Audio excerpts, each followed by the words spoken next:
Hi, and welcome to this week's episode of Money with Alpha. Today's going to be super practical, and there'll be some numbers and things. So if you're listening to this on the run, you may want to listen to it first and then maybe come back to it with pen and paper as well. So what I want to talk about is the uncertainty that we have around our money often is because we can't see it. We don't know what we're aiming for. The future feels too far away. It's not, there's nothing immediate that takes our attention and the priorities. We fix problems when they become problems rather than trying to plan things a little bit more and just being a little bit more prepared. But there's a certain level of anxiety that goes around not being prepared and not knowing what you're aiming towards and are you heading in the right direction? Will you have enough? All of these sorts of things. So today I wanted to talk about a way to give you some sort of number to aim for in relation to retirement. I know when you're in your 20s, it feels too far away. 30s, we're too distracted building family and potentially career. Like there's so many other things taking our mind. In our 40s, early 40s in particular, depending when you had your kids, you're still in that kind of mum zone. But then once you sort of hit that mid 40s and beyond, there's a little bit more of a realization of, oh, wow, where did that last 20, 25 years go? If the last 20, 25 years have gone as quickly as the next ones, then I really need to get my act together. So we start to kind of, but then there becomes this big black hole of, well, what does my act look like? What would it look like to have my act together? I'm just, day to day trying to get through this adulting thing and all of the life admin and mental load that goes with it all, that if I chuck something else on it, I feel like I'm going to collapse under the weight of it all. So I'm trying to make that as simple and easy as possible to at least calculate, but then at the same time allow you to make better decisions in the now. And so keeping in mind, this is just purely about that sort of retirement kind of space. Lifestyle along the way to retirement is also important, but that's not what I'm going to be talking about specifically today. However, once you start to get yourself sorted to the point where you have a bit more clarity about the amount of money that you're working towards and what you kind of lifestyle you want, it actually helps you clarify things in the interim as well so that you can create that lifestyle that you want rather than just constantly feeling like you're just surviving and trying to pay things off and making sure that you've got all the bills and everything and you've called the insurance. What, there's so many things.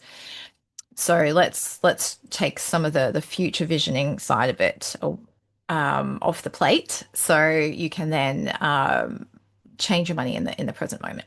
So, but that's that. We'll park that one for the moment. I will still talk about it today, but today let's start with the number. And sometimes it can be a little bit intimidating too when you talk in such sort of big numbers. It feels a little overwhelming. However, we're going to break it down. So, first of all, if you have pen and paper, if not, you can probably do some of this initial stuff in your mind to begin with. So firstly, what age are you right now? If you're like me, you have to kind of think about that. I just had a birthday. I was like, so was I turning 47 or was I already 47, 25? I had to actually think about it because yeah, it just, I don't know, time just passes. So what your age currently is, and then just a rough idea of the age you want to be when you like completely sort of stop work. And for a lot of us, if we're doing a business that we love, or there's, we want to make sure that we're still productive in our sort of twilight years, so to speak, we might want to keep on sort of working as such, and it might not feel like work in that traditional sense of like hard work or heavy work. So that age, you're like, oh, I never want to retire. I can tell you from what I've observed and the people I've worked with, there does come a point in time where you want to focus more on other things. So I was even having a conversation with a family member today who they're in their mid 70s. They have built and run a very successful global business for many years, and the fire is not quite as strong as it used to be. So there are times in our lives where the seasons change a bit. We might go a bit more into sort of more that autumny kind of phase. So we still need to be able to plan for that. So think about an age. It could be 70, it could be 75, or you might, if you're in that sort of fire kind of mindset, you might be like, I want to retire by the time I'm 55 or whatever it is. I personally couldn't think of anything worse than retiring and doing nothing, but that's just me. So just pick a number for the purposes of this exercise. So the age you are now, the age at retirement, and then calculate the difference.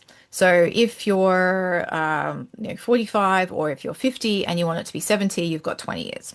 That's very simplified. So let's just work with that for now. So 20 years until retirement. Then start to calculate if you haven't already. If you've been listening to me for a while, you may have already calculated this. If not, then now's the time to do it. Your net worth, your current net worth, which is a list of all of the things you own, like the assets that you own. And assets are something that you could sell and get money for. They're not necessarily income producing, but you could sell them and get some money for them. So that's an asset. So anything that you could possibly sell that you own right now, pop down, write it down. Then what you owe. So any debt that you have on anything related to some of those assets, like a home mortgage, a car debt, any other kind of personal debt, any kind of debt that you have goes on that side. Then you total them each up and take the debt away from the asset, and you get either a positive net worth or a negative net worth. Either way, at the moment, it's just a number. There's no meaning to any of this right now. We're just trying to get to some clarity on numbers. So then that's sort of like the starting point. Then we've got to have, so it's a little bit like your age now, net worth now. Then, like we had age and retirement, we want or to retire, we've also got to look at the amount of money that you would need at that point in order to sustain you not earning income, very simplistically, until whenever the time comes to exit this earth. So the rule of thumb around that, and it depends how much income you want to have in a year. And this income can come from investments, it can come from a government pension, like it can come from wherever it comes from, it comes. So for right now, we're just trying to get to a number. And there's some benchmark numbers that are out there. The kind of standard sort of comfortable retirement for a couple would be about 75,000 a year. You may want that to be closer to 100,000 a year. So let's just see, because I calculated the 100, but if you wanted it to be $75,000 a year, you then multiply it by, and the standard number would be 25 years. It'll be 1.875 million. So say 1.9. You could round that up to 2 million if you wanted to, because some people work off 100,000 a year, which would make it 2.5 million. You can flex and work with this as you go. So I would probably start with that, say 1.9 million to begin with, and that's sort of the amount to have at the point of retirement. Then, and this is provided you're a couple. If you're a single, then it's less, but as a couple, that would be the amount. Then you look at what your current net worth is, and say your current net worth is say 500,000, and you're looking at 1.9. You know you've got a gap of 1.4 million. So then you're like, okay, and how many years have I got to retirement? 20. So I need to take that 1.4. And that's where I need my calculator, especially as I'm talking and trying to think at the same time. And you divide that 20. So you need an extra $70,000 a year, which sounds like a lot, but don't forget, it's not just money putting in. There's also returns on investment. There's capital gain. So it's not as simple as saying, oh, I have to save 70 grand a year. Oh my gosh, that's impossible. It's not quite that straightforward. But it gives you a little bit of an order of magnitude to go, okay, well, I really need to do something about this now. I can't just coast along and go, oh, I'll deal with that later. Oh, I'll deal with that later. Now comes the point where you're like, I really actually have to go, all right, I need to make sure that I'm spending, saving, and earning my money in such a conscious, intentional way that I can enjoy life, but also make sure that I have a future to enjoy too. Because we want to balance it. You don't want to like scrimp and save and miserly not do anything because you're trying to save for retirement. And then by the time you get to retirement, you're so burnt out and exhausted that you don't have any like joie de vivre left in you. You don't have any like life left in you to live. So we don't want that either. So, and also we want to make sure that we're healthy in our current years and later years as well. So there's a lot of other considerations that have to go into this. So the numbers themselves are guides, but it's good to have that guide because nothing like numbers to help kind of motivate. So then comes that whole, okay, well, say your retirement number is 1.9 mil, you've got your current gap, you've got the amount of time you've got to fill that gap. What now? How do you fill it? So that then becomes looking at your money. So looking at the day to day that's going on, the amount of money that's coming in. If you're a business owner, then you'd be looking at how to optimize revenue and profit anyway, hopefully. So I'm not going to go into too much detail on the how to earn more money right in this episode, but that's one of the levers that you can pull is how can you earn more income? Then how can you streamline your spending and your expenses to the point where they're as minimal as possible without strangling you from living? So, and sometimes there's some really quick, easy wins. Things like eating out or getting takeout is probably one of the biggest and quickest fixes that I've seen working with the clients that I have, and it's so invisible, which is why coming up very soon I will have an app that will allow you to see a lot of this a lot easier. So this will be it's I'm very, very excited. I've been working on this for feels like so long, and it's very, very close to being a 100% reality. It exists. It's just being tested right now. But what it will do is pull all of your financial data in, categorize things so you can see where the big hitters are a lot easier without you having to do too much manual analysis, which I know is what holds a lot of us back because data analysis can, let's just face it, is boring and time consuming. So the two killers of most investigations that we have into our money. So eating out is actually probably it's a pretty big one. Subscriptions is another one. And I hear this bandied around a lot. And that's not to say you've got to cancel everything and you can't have Netflix or Stan or whatever it is that you've got, but make sure that you're actually using them and look at what your kids are using as well, because I've had quite a few clients where they have all these subscriptions that they didn't even really know. They don't even know what they are. And it's their children who've just randomly signed up for stuff and the kids aren't even using it anymore. And I've seen people save hundreds of dollars a month just by looking at this and going, oh, what on earth am I paying to that? I don't even know what that is anymore. I signed up for that for something and the free trial period ended and now I'm just paying for it and I've got no idea even how to access it. I don't even have my login details anymore. Like that kind of stuff. And so you can find like literally I had one client was $450 just basic. We didn't even really have to investigate too much. That just that one. Then your insurances and making sure that you're asking for better deals. So there is literally probably, I would say, at least $5,000 just sitting, lying around in your budget, which could go towards that gap. Then comes making sure that you're actually saving for things rather than constantly putting things on credit. Using your home loan in the best possible way. If you've got an offset account, have it split so that you can put money aside for fun, so that you can actually save for the fun things that you want to do, for the travel, for the theaters, for the outings, for the concerts, whatever it happens to be.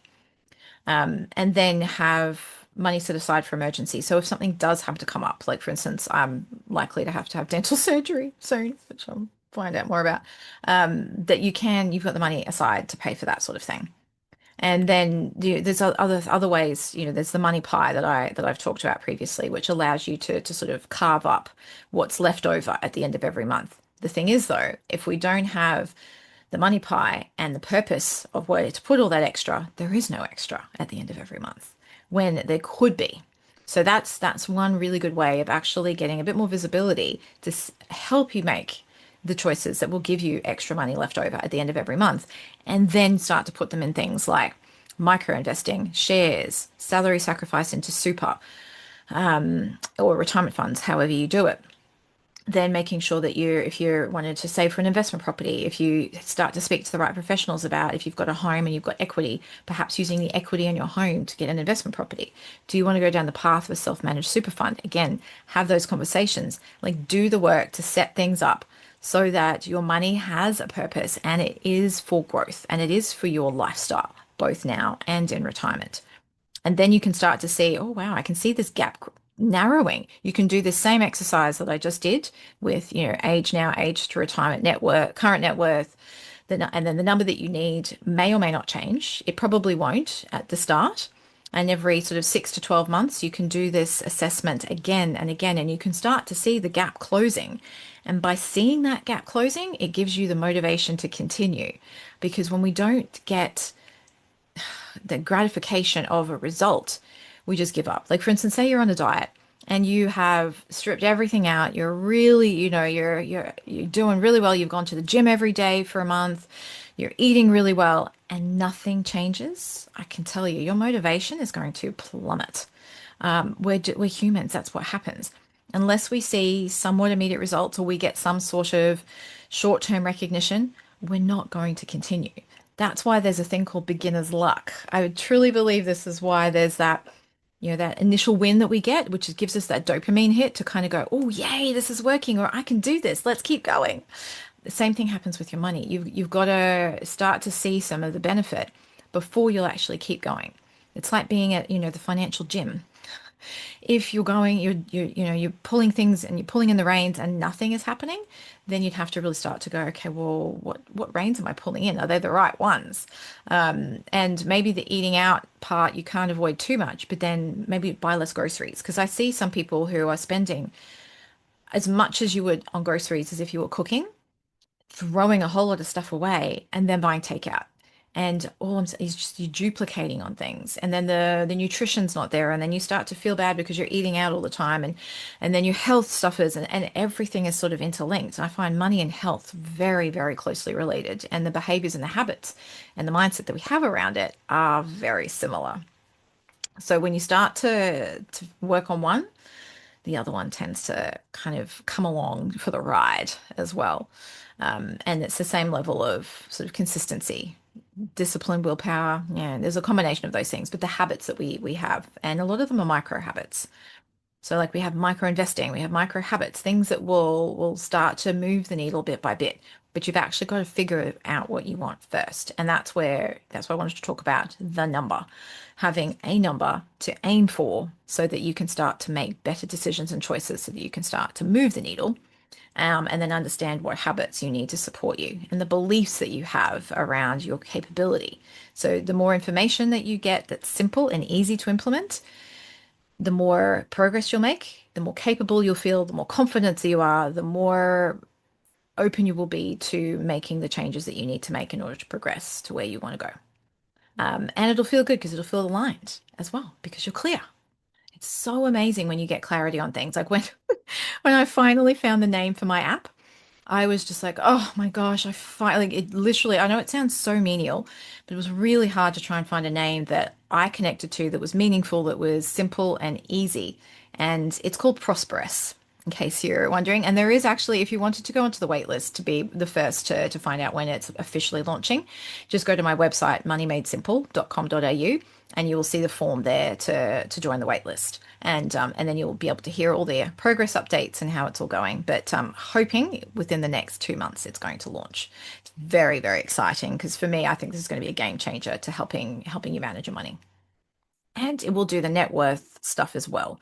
So you can start to do this now, but when the app's fully working or fully launched, you can do all this in the app, and the app will give you all the insights that you're going to need to be able to help you, and it'll nudge you along as well.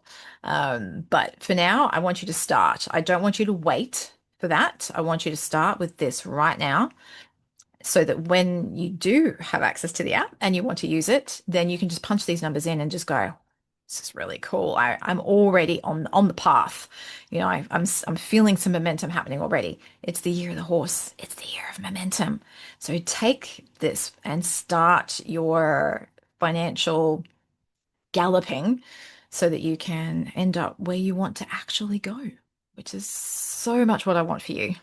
I just, I heard, I won't necessarily end on this, but I heard a story yesterday which was absolutely heart-wrenching, about I'm looking for a venue for something else big that I'm planning.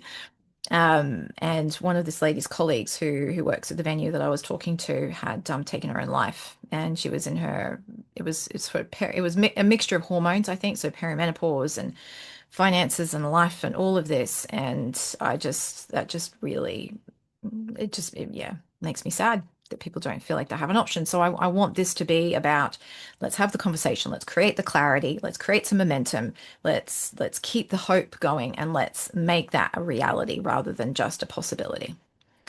So on that uplifting note, I will leave you to do this exercise. If you can do it straight away, then you have that in front of you. If you have any questions, please reach out. And yes, if you want to go onto the wait list for Prosperous, then just head along to my website. I'll put the link in the show notes anyway, and you can, yeah, you can hear all about it.